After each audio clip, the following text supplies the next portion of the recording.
What if the one character standing between freedom and eternal captivity isn't the villain you'd expect?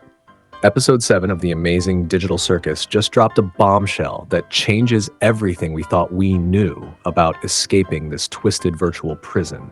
And the most shocking part? Our favorite chaos-loving rabbit might be the reason no one ever gets out.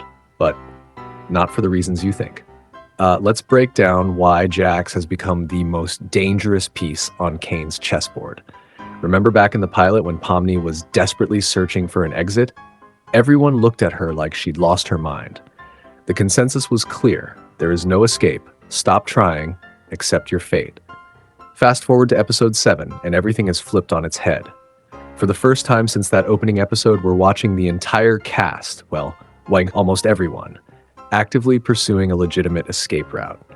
This wasn't just another one of Kane's manufactured adventures designed to keep them distracted. This was real. This was hope. And here's what makes this episode so critical. We can see the shift in how every character approaches the possibility of freedom. They're not dismissing it anymore. They're not calling each other crazy. They're working together, moving forward with actual purpose. Everyone except one purple rabbit who seems stuck in his own private nightmare. Here's where things get genuinely disturbing. Jax, the character who always seems so in control, so detached, so unbothered by everything, he's actually the most psychologically fragile person trapped in this digital hellscape right now. And that vulnerability? It's being weaponized. Let's rewind to the opening moments of episode 7. We see Jax in a state we've never witnessed before, completely withdrawn, mentally checking out. This isn't just sadness over losing Kaufmo, this is something far more sinister creeping into his mind. Pay attention to what the show reveals here. Jax is experiencing full-blown hallucinations. Not memories, not flashbacks. Active distortions of reality playing out before his eyes. The most chilling moment? When he sees hands slowly reaching toward him from somewhere beyond. We all know exactly where Ribbit ended up, and the implications of that visual are horrifying. Think about what the other characters mentioned about Kaufmo before he abstracted. Sudden behavioral changes, mental deterioration, losing grip on what's real. Now look at what's happening to Jax. The parallels are impossible to ignore. But here's the tragedy buried in this episode. Jax actually had a chance at recovery. When the group gives him that specific task, distracting Kane so they can execute their plan, something changes in him. You can see it in his movements, hear it in his voice. That spark that makes Jax who he is, that mischievous energy that defined his character, it starts coming back. He's not just existing anymore. He's alive again. He feels useful. He feels needed. And then Zubul rips it away from him.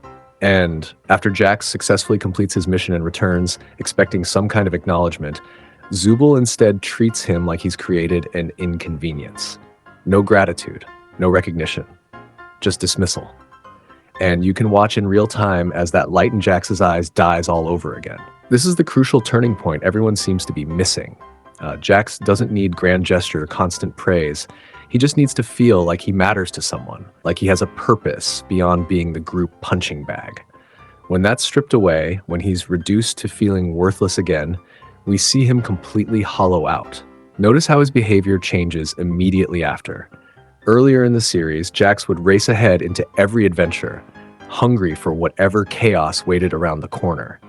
Now, he's just going through the motions, completely dead inside, despite wearing that same grin. Then we arrive at Kane's office, and Pomni asks him point blank, "You alright?"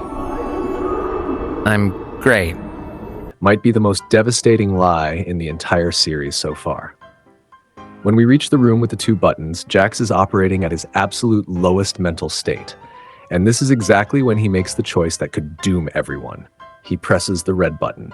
On the surface, this looks like pure sabotage. It looks like Jax has finally snapped and decided to drag everyone down with him. But listen, really listen to what happens immediately after. Jax completely loses it on Kane. He's screaming about lies, about manipulation, about Kane getting inside their heads. He brings up the stupid sauce, the vegan incident, all these small moments that suddenly take on massive significance. And then Kane's reaction tells us everything we need to know. The AI practically glitches out. He's shaking, stuttering, desperately trying to deny what Jax is accusing him of. But Kinger drops the real bomb when he mentions the first abstraction and specifically names Scratch. Kane's terror in that moment confirms what we've all been suspecting. He's been manipulating their minds all along. Now we can connect all the pieces. Those hallucinations Jax experienced at the beginning of the episode, those weren't random mental breakdowns. That was Kane actively invading his consciousness, planting seeds of doubt and fear and confusion. When Jax pressed that red button, it wasn't really Jax making that choice. It was Kane pulling the strings of a puppet whose mind he'd already hijacked. Think about the strategic genius of this move. Kane identified the most vulnerable member of the group, the one already teetering on the edge of psychological collapse, and he pushed. He created the perfect scenario where Jax's fear and self-doubt would lead him to make the exact choice Kane wanted. A choice that proves how much they all love living in the digital circus, how they're not really trying to escape, how everything is fine and they should stop looking for exits. Kane essentially used Jax to gaslight the entire group, including Jax himself. But here's what makes this truly horrifying. This is just the beginning of Kane's endgame with Jax. Looking back at Kaufmo's abstraction with this new context, a pattern emerges. Kane doesn't just passively wait for characters to break down.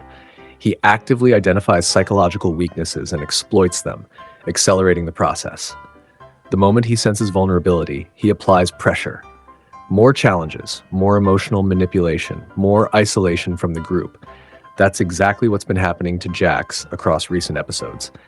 Kane has been systematically breaking him down, step by step, pushing him closer to that point of no return. And the reason Kane can so easily control Jax now? He's already in there, rewriting code, altering perceptions, steering thoughts. So here's what we're facing going into episode 8. Jax isn't the villain blocking everyone's escape. He's the victim of a far more calculated evil.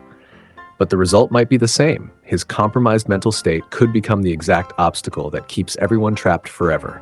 The question isn't whether Jax will sabotage their next escape attempt. The question is whether he can recognize what's happening to his own mind before Kane uses him as a weapon against the others again, or worse, before Jax becomes the next abstraction, following in Kaufmo's footsteps. And here's the tragic irony. Just as the group finally comes together with a unified goal of escape, just as they're taking the possibility of freedom seriously for the first time, Jax's mental deterioration could shatter that unity completely. The other characters witnessed his outburst at Kane, but do they truly understand that their friend is being controlled from the inside? Or will they just see him as the one who betrayed them at the critical moment? This creates an impossible situation. If Kane can manipulate Jax's decisions during pivotal moments, then no escape plan is safe. Every choice becomes suspect. Every action could be compromised. And if this can happen to Jax, it can happen to any of them. Episode 8 is going to be absolutely wild, and I have a strong feeling we're about to watch Jax face his darkest moment yet. The real question is whether he has enough strength left to fight back against what's been planted in his mind, or if we're witnessing the final stages before another abstraction. What do you guys think? Can Jax break free from Kane's mental manipulation, or is he already too far gone? Drop your theories in the comments below. I read every single one. And if you want more deep dives into the amazing digital circus, make sure you're subscribed, because trust me, we're going to need to talk about what's coming next. I'll see you in the next video.